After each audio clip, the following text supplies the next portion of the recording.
An egg breakfast like an omelet shouldn't be expensive, and you're paying this much when you go out to a little diner, which is nice and all, but you could have it for this right here. That is but cheaper.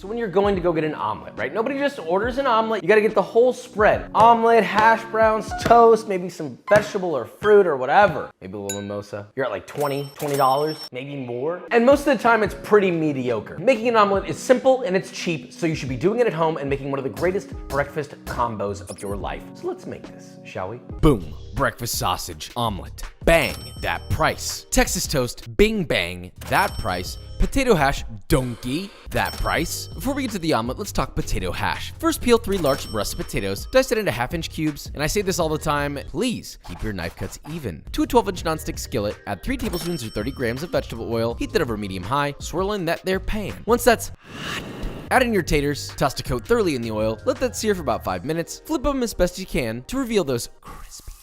Season to taste with salt, sear another 5 minutes, then reduce the heat to medium, add 1 diced yellow onion, season again with salt, and let those cook and sweat, tossing occasionally until the onions turn translucent and the potato is cooked through, about 4 to 8 more minutes. That's done, and at this point you can season them with a spice mix if desired, or adjust salt levels as needed. Moving on to tomatoes. Quite literally, hot non-stick pan, enough oil to coat the bottom, it's medium-high heat. Cut 4 Roma tomatoes in half, dab any excess wetness off of them, and then add all your tomatoes into the pan, cut side down and sear for 3 to 4 minutes or until flipped to reveal a beautifully lightly charred tomato. Sear the other side for 1 minute, and that's your roasty tomato to accompany your taters. Season them lightly with salt, and we're just taking a light note from the English breakfast. Okay, how do we make this omelet cheap?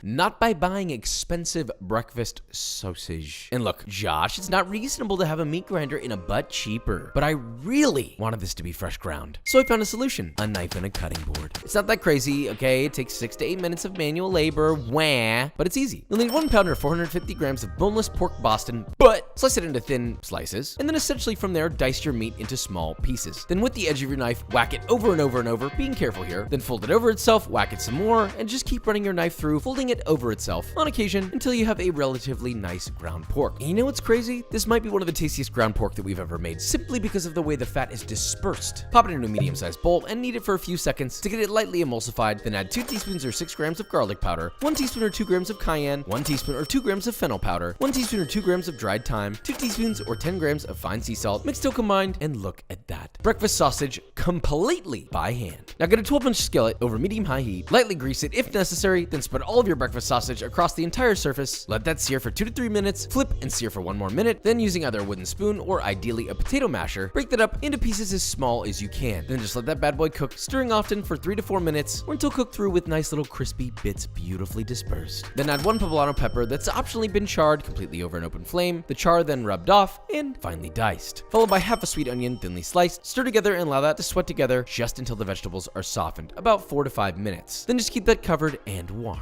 You like regular toast? Surely it could be better. Yeah, if it's Papa's Texas toast.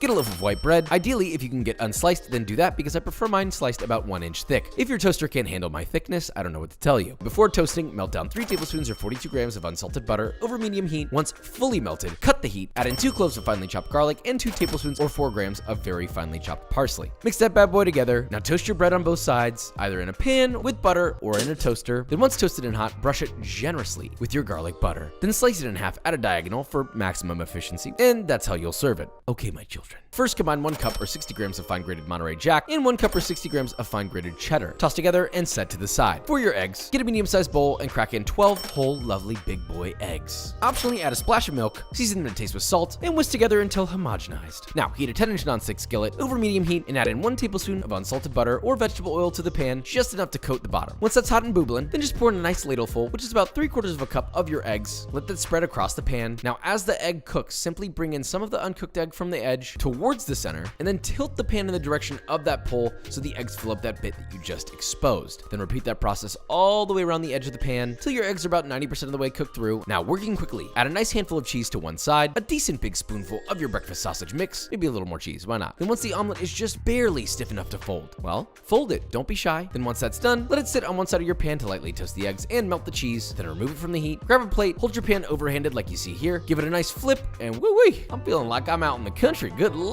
To finish this plate, get a nice half piece of your Texas toast, followed by your potato hash, one bruleed tomato, and maybe some extra fine chopped parsley on the potatoes for some color, why not? Now this is an omelet breakfast for only the greatest in the land. Let us taste test. Wow, for this price right here, that's very nice. You got a little extra in your budget? Well, guess what?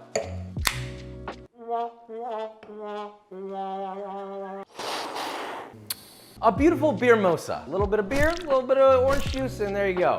It's like a mimosa, but significantly less classy. But it tastes good. Kind of like a shandy. Omelet. A little cheesy. That's where that goes, and that's really good. And you thought you couldn't have ground meat. How about go to work? Go to work. With your arm. It's good for you. The omelet's a 10 out of 10. I'm not gonna go any other route than that. It's exactly what I want in an omelet. Get a little bit of toast, Texas toast if you will. Wee bit of omelet on the toast, a little bit of tomato, potato. You guys feel that? This is a perfect omelet breakfast meal for the cheapest price you could ever possibly have, with a little bit of sweat and tears for all your guests will be worth it. But you wanna know what else is worth it? B-roll.